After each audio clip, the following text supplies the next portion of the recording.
اعوذ باللہ من الشیطان الرجیم بسم اللہ الرحمن الرحیم وَإِذَا جَاءَهُمْ أَمْرٌ مِّنَ الْأَمْنِ أَوِ الْخَوْفِ أَذَاعُوا بِهِ وَلَوْ رَدُّوهُ إِلَى الرَّسُولِ وَإِلَى أُولِي الْأَمْرِ مِنْهُمْ لَعَلِمَهُ الَّذِينَ يَسْتَنبِطُونَهُ مِنْهُمْ وَلَوْلَا فَضْلُ اللَّهِ عَلَيْكُمْ وَرَحْمَتُهُ لَاتَّبَعْتُمُ الشَّيْطَانَ إِلَّا قَلِيلًا صدق اللہ العظیم۔ اس سے پہلی آیات میں منافقین کی تردید تھی، اس آیت کریمہ میں بھی منافقوں کی تردید ہے۔ فرمایا کہ یہ جو مخالفوں کے ایجنٹ ہوتے ہیں یہ آ کر افواہیں پھیلاتے ہیں کہ ہم نے آنکھوں سے دیکھا ہے بہت بڑی فوج مدینہ طیبہ پر حملہ کرنے والی ہے، شہر سے چند میل دور ہے۔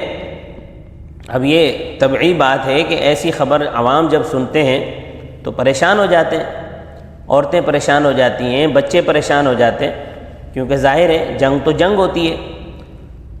تو ایسی خبر جب منافق سنتے ہیں تو آنن فانن پورے شہر میں مشہور کر دیتے ہیں کہ حملہ ہونے والا ہے، حملہ ہونے والا ہے۔ آنے والے فوجیوں کو دیکھنے والوں نے آنکھوں سے دیکھا ہے۔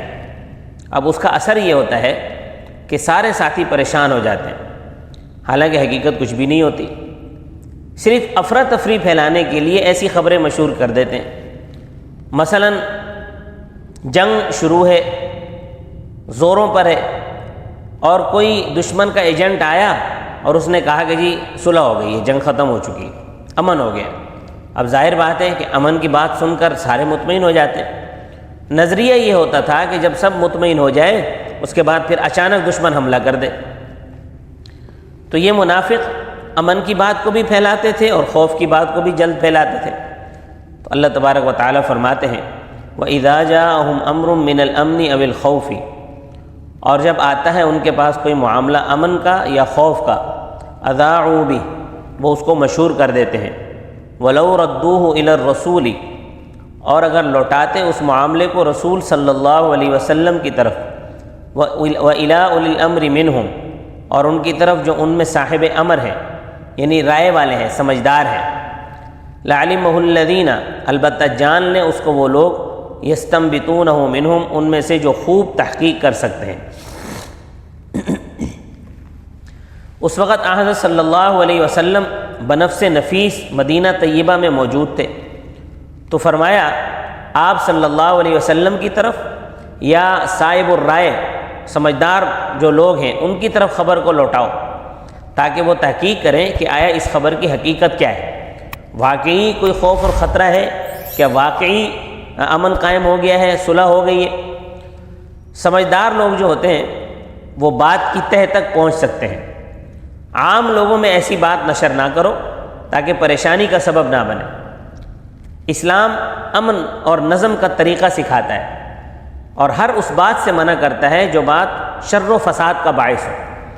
حضرت صلی اللہ علیہ وسلم نے فرمایا کفا بالمرء کذبا ان یحدث بکل ما سمع، کہ آدمی کے جھوٹا ہونے کے لیے یہی کافی ہے کہ وہ ہر سنی سنائی بات کو آگے بیان کر دے، اس کو پھیلاتا پھرے۔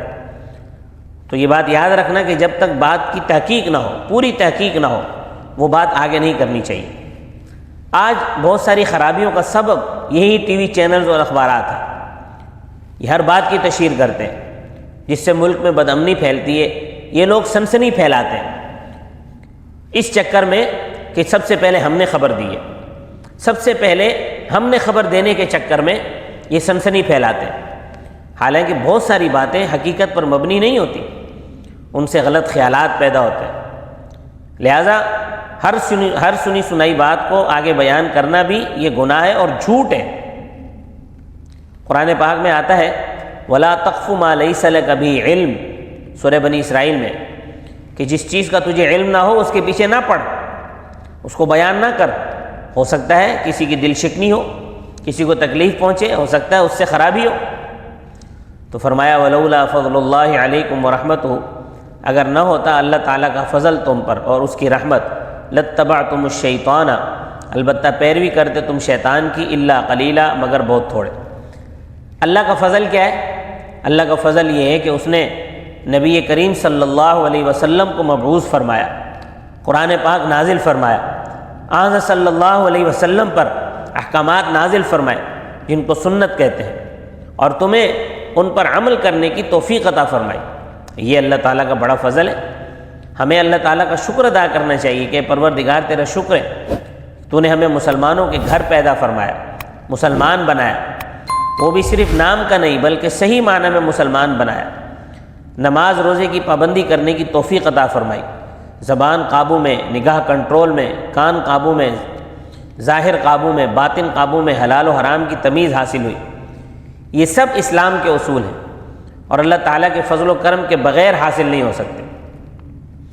جس مرد و عورت کو یہ چیزیں حاصل ہیں، کلمہ اور ایمان نصیب ہیں، وہ ایک دفعہ نہیں کروڑ مرتبہ اللہ تعالیٰ کا شکر ادا کرے تو کم ہے، کیونکہ قیامت والے دن کافر کو نجات نصیب نہیں ہوگی، وہ چاہے سونے سے بھرے ہوئی زمین بھی بدلے میں دے دے۔ اللہ تعالیٰ فرماتے ہیں ان الذین کفروا وماتوا وهم کفار فلن يقبل من احدهم ملء الارض ذهبا ولو افتدى به، کہ وہ لوگ جنہوں نے کفر اختیار کیا اور وہ اس حالت میں مرے تھے کہ یعنی کفر کی حالت میں وہ لوگ مر گئے، تو ان میں سے کسی ایک سے بھی سونے سے بھری ہوئی زمین بھی فدیے کے طور پر قبول نہیں کی جائے گی۔ سونے سے بھری ہوئی زمین اگرچہ وہ فدیے میں دے دیں۔ اور دوسرے مقام پر آتا ہے لو ان لهم ما فی الارض جميعا ومثله معه لافتدت به، لافتدوا به، اگر روئے زمین کے سب خزانے ان کے پاس ہوں اور اتنے ہی اور بھی ہوں اور وہ سارے کے سارے فدیے کے طور پر دینے کے لیے تیار ہو جائیں، تو مگر پھر بھی نجات نہیں ملے گی۔ اولئک لهم سوء الحساب، ایسے لوگوں کا حساب برابر کیا جائے گا۔ ومأواہم جہنم، اور ان کا ٹھکانہ دوزخ ہے۔ تو وہاں پر یہ سب کچھ دے کر بھی کوئی اگر یہ کہے کہ میں اسلام قبول کرتا ہوں، اب مجھے معافی دے دی جائے یا مجھے دنیا میں دوبارہ بھیج دیا جائے اور پھر میں مسلمان ہو جاؤں گا، کوئی بات نہیں سنی جائے گی۔ تو اس لیے اللہ تبارک و تعالیٰ نے جس کو دنیا میں کلمہ ایمان کی توفیق عطا فرمائی ہے، وہ رب تعالیٰ کا جتنا شکر بھی کرے کم ہے۔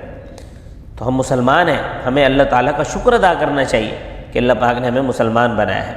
وما علینا الا البلاغ المبین۔